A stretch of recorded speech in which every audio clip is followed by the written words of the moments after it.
vocês, telespectadores do canal Corrida em Foco.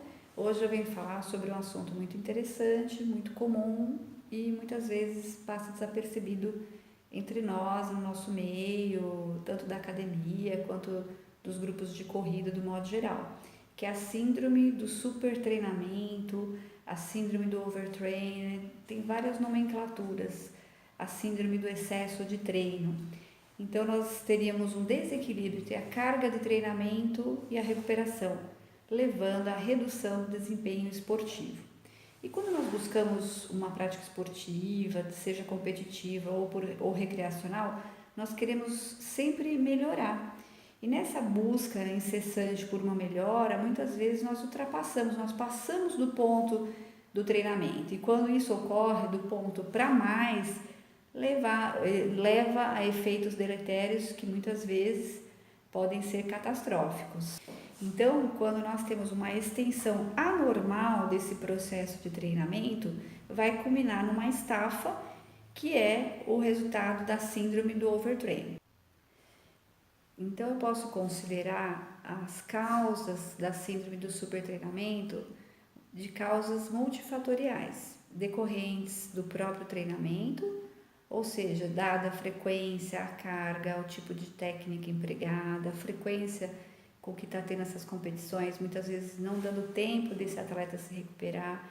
Então, eu posso atribuir a síndrome do excesso de treinamento a fatores decorrentes do próprio treinamento e fatores decorrentes de estilo de vida, estilo de alimentação, se esse atleta está se alimentando bem, está tendo uma boa nutrição, uma boa hidratação, se ele está fazendo ingestão de bebidas alcoólicas, tabagismo, tudo isso influencia na sua recuperação, se ele está tendo uma boa qualidade de sono, um sono reparador, se ele acorda descansado, ou se ele tem um sono que está interrompendo muito durante a noite. Eu tenho que investigar esse atleta como um todo, verificar o que ele está fazendo nas suas horas de lazer. Muitas vezes ele continua com práticas esportivas nas horas de lazer, também vai somando para que se tenha essa síndrome do excesso de treinamento. Temos que fazer uma avaliação do estado de saúde geral desse atleta, se ele tem alguma patologia que está alterando o seu sistema imunológico, favorecendo com que ele tenha gripe de repetição, infecções de vias aéreas. Tudo isso influencia realmente no seu desempenho esportivo, se ele tem um intestino que funciona bem, se ele tem alguma alteração do ritmo urinário, alguma infecção urinária, se ele está vindo de alguma lesão ortopédica, se ele se recuperou adequadamente, para realmente não predispor à síndrome do excesso de treinamento. Temos que ver esse atleta no contexto geral, o seu convívio com a família, com os colegas, muitas vezes divide em alojamento, ele tem outros colegas de quarto, verificar se esse atleta está bem relacionado, se está tendo algum problema de relacionamento, que isso também pode estar influenciando no seu desempenho esportivo, se ele tem um bom diálogo com o seu técnico, com o seu treinador. Então, aí fica a grande sacada, a gente tem que ter um bom treinador para que ele possa fazer um diagnóstico mais precoce. Se ele conhece bem esse atleta, o perfil desse atleta, ele já vê se ele está mais abatido, se ele está triste. Realmente ele consegue detectar um problema mais precocemente, podendo até evitar que desenvolva a síndrome do supertreinamento. Bem, então essa síndrome de overtraining, onde você tem esse acúmulo de estresse em treinamento e no não treinamento também, nós temos que lembrar aqueles fatores influenciadores. E hoje nós temos principalmente as mulheres que saem para trabalhar e querem praticar atividade física e querem ter um bom desempenho. Nós chamamos a Mulher Maravilha e acaba somando muitas atividades, levando a esse sobretreinamento também. Então, os fatores influenciadores decorrentes do treinamento e fora o treinamento também. Bem, essa queda do desempenho esportivo pode vir associada ou não a sintomas psicológicos. E muitas vezes pode demorar semanas a meses para recuperar essa fase. Bem, o que nós temos que deixar claro é que todo treinamento está embutido uma sobrecarga, ok? Então, quando nós vamos fazer uma periodização de treino no atleta, nós damos um período de sobrecarga, sim. Porém, essa sobrecarga, ela tem que ter, pode cursar com uma baixa do desempenho, depois tem um período de supercompensação. Quando nós não temos essa supercompensação, aí sim nós caracterizamos como uma síndrome do overtraining. Então, assim, existe o treinamento em excesso que está prescrito na sua planilha. Porém, temos que ter isso tem que ser curto, é um prazo de tempo curto. Quando isso passa do tempo, você não tem uma recuperação, não acaba tendo a supercompensação e não acaba tendo o efeito desejado do melhor desempenho. Bem, quando eu estou diante de um atleta com a síndrome do overtraining, se for um esporte individual, ok, é só ele. Mas se for um esporte coletivo, é um problema. Muitas vezes o time todo afunda por conta daquele atleta com a síndrome do overtraining. E nós costumamos dizer que o atleta, ele fica surdo, ele não ouve, ele não acata e está totalmente dominado pela síndrome do overtraining. Bem, então o atleta, o indivíduo está mostrando sinais de irritabilidade, cansaço, redução do desempenho esportivo e eu preciso confirmar esse diagnóstico. Como eu posso fazer isso?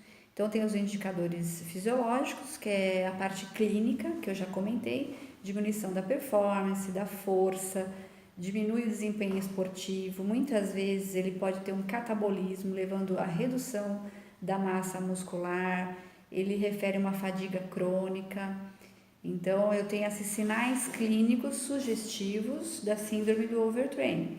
A partir daí, eu posso solicitar os exames laboratoriais, onde eu vou ver algumas alterações hormonais, alterações da testosterona, alterações do cortisol, do estradiol, dos níveis hormonais, do glicogênio, por degradação da massa muscular. Então, tem alguns exames laboratoriais que também me sugerem essa síndrome do overtraining. Além disso, eu peço a avaliação da parte psicológica, onde nós vamos ter essa apatia, essa irritabilidade, essa redução do apetite, alterações do sono, do humor, agressividade, alterações comportamentais também sugestivas da síndrome do overtraining. As alterações imunológicas, onde ele vai ficar mais suscetível a ter infecções, alterações realmente metabólicas que podem sugerir a síndrome do overtraining. Bem, como eu posso fazer o tratamento desse atleta com esse diagnóstico de supertreinamento? Se tiver uma fase mais inicial, a orientação é de 2 a 6 semanas sem treino. Se o caso estiver mais avançado, muitas vezes, alguns casos particulares, pode demorar até meses sem atividade física alguma. O repouso nessa fase é importante.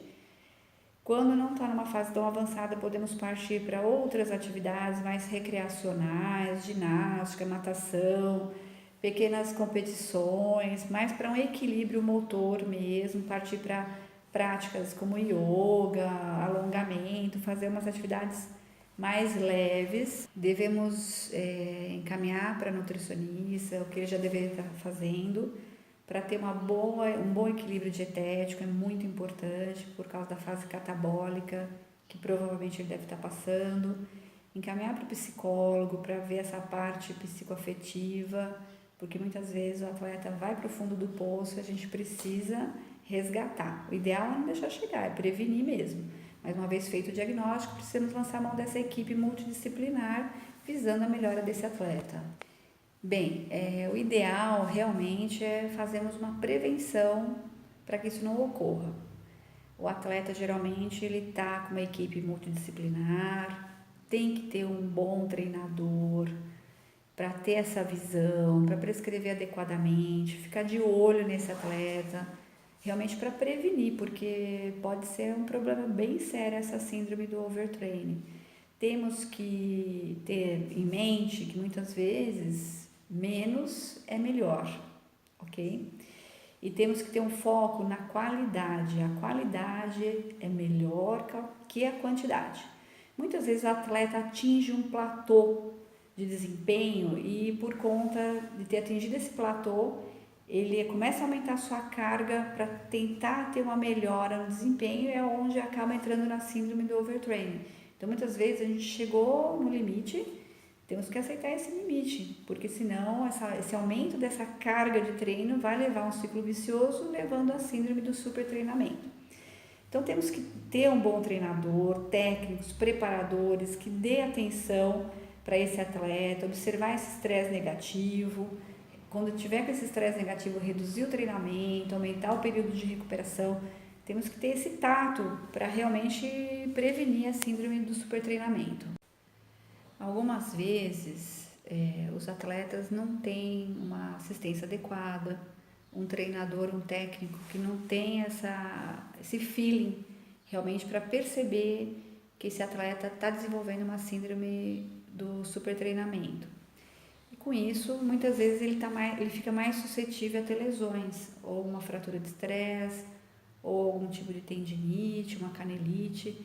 Aí ele acaba sendo afastado do treinamento para tratar essa lesão e acaba tratando, por consequência, a síndrome do supertreinamento sem ter feito o diagnóstico.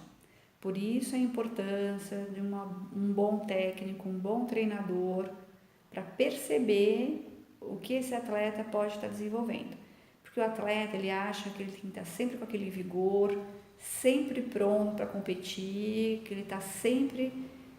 mas realmente não é assim. Somos seres humanos e realmente ele pode estar entrando numa sobrecarga e não ter percebido isso. Então fica aí a dica para você treinador, para você prescritor de treinamento, muita atenção especial para o seu atleta, para que ele não desenvolva a síndrome do supertreinamento, ok?